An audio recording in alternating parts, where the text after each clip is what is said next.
Γεια σας παιδιά, σήμερα θα μιλήσουμε για το πώς ονομάζεται κάθε κίνηση πάνω στο κύβο του Rubik.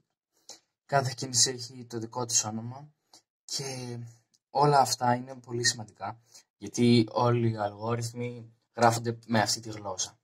Οπότε πρέπει να είμαστε έτοιμοι να μπορούμε να καταλάβουμε αυτή τη γλώσσα.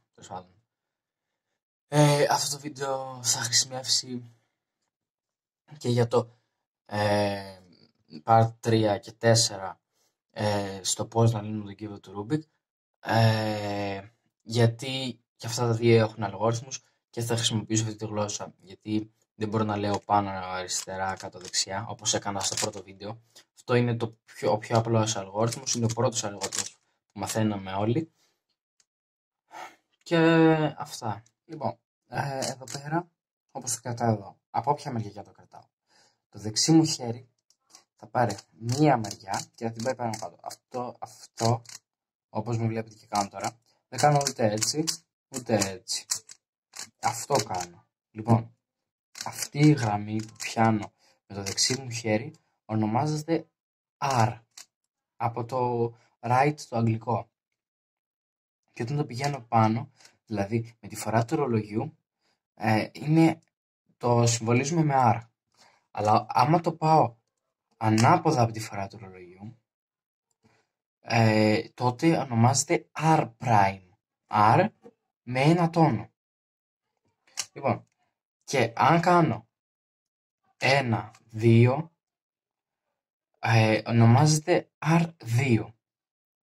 Αν είναι R μία φορά, ονομάζεται R σκέτο. Ούτε ένα σκέτο. Και τώρα αν πιάσω δύο γραμμές, κουτάκια, και το πάω μπροστά ή πίσω, δηλαδή κάνω R ή R', όπως είπαμε με τη φορά του ρολογιού. Αν κάνουμε τη φορά του ρολογιού, τότε λέγεται R, αν όχι, τότε λέγεται R', R με ένα τόνο. Άμα πιάσουμε τα δύο, τότε συμβολίζεται με ένα R μικρό.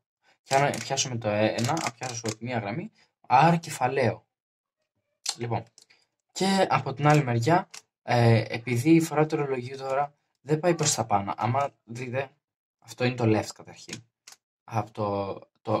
Συμβολίζεται με L, από το left το αγγλικό.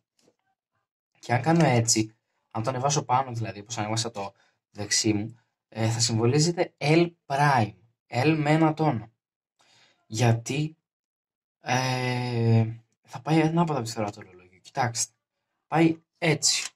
Κρακ, ανάποδα από τη φορά του ρολογιού. Εμείς θέλουμε να πάει με τη φορά του ρολογιού. Οπότε άμα κάνω έτσι, πηγαίνει με τη φορά του ρολογιού. Οπότε αυτό είναι το κανονικό.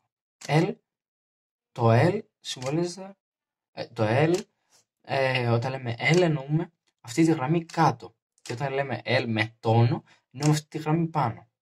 Και πάλι άμα πούμε L μικρό, εννοούμε και τις δύο. Και αν πούμε L μικρό τόνος, δηλαδή L prime, είναι αυτό πάνω. Αυτές οι δύο γραμμές πάνω. Λοιπόν, αυτό είναι το πίσω, όπως κρατάω εδώ.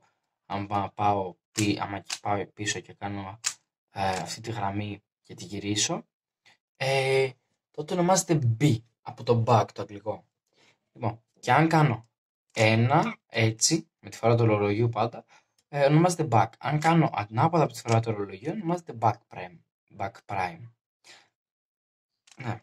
Και αυτό έχει το ίδιο, back μικρό, back prime. Και τι άλλο μας έμεινε, το down. Λοιπόν, το down είναι, γυρίζω το κύβο εντελώς ανάποδα και κάνω ένα, βασικά δεν χρειάζεται να το γυρίσω εντελώς, εδώ, είναι down, δηλαδή άμα πάω την κάτω λωρίδα δεξιά, είναι με τη φορά του ρολογιού, δείτε, πάει με τη φορά του ρολογιού. Ναι, και ονομάζεται down. Άμα το κάνω ανάποδα από τη φορά του ρολογιού, ονομάζεται D prime. Και πάλι γι' αυτό έχει D μικρό τόνος. Μετά είναι το M, από το middle. και είναι αυτό. Και έχει πάλι και το Emperor. Ναι. Και αυτό πάλι μπορείς να το δεις από εδώ πέρα. Γυρίζεις από εδώ πέρα και το βλέπεις. Τι είναι, από εδώ είναι το M, πηγαίνει με τη φορά του ρολογιού, οπότε λέγεται M. Από εδώ πηγαίνει ανάποδα από τη φορά του ρολογιού, οπότε λέγεται M prime. Και το τελευταίο είναι το U, το up δηλαδή. Αυτό. Κάνω την πάνω μεριά, τη γυρίζω με τη φορά του ρολογιού ή ανάποδα από τη φορά του ρολογιού. Εδώ είναι U, εδώ είναι U prime. Ναι, και υπάρχει και σε αυτό πάντα U μικρό τόνος. Αυτά ήταν, δεν είναι τίποτα δύσκολο. Αυτά πιστεύω ότι πρέπει να μάθετε γιατί θα σας χρησιμεύσουν πάρα πολύ. Ειδικά άμα θέλετε να ρίξετε το χρόνο σας πιο πολύ και να μάθετε άλλους αλγόριθμους δηλαδή, πιο καλούς από τη μέθοδο των αρχαρίων. Και αυτά. Αν θέλετε να υποστηρίξετε το κανάλι και σας άρεσε το βίντεο, πατήστε ένα like, subscribe και πατήστε το καμπανάκι για να σας έχετε ειδοποιήσει για κάθε καινούργιο βίντεο. Αυτά. Γράψτε μου στα comments αν ιδέες για καινούργια βίντεο. Να ξέρετε στο μέλλον έρχονται γαμάτα βιντεάκια με unboxings καινούργια. Ήδη έχω παραγγείλει κάποιους κύβους. Και αυτά.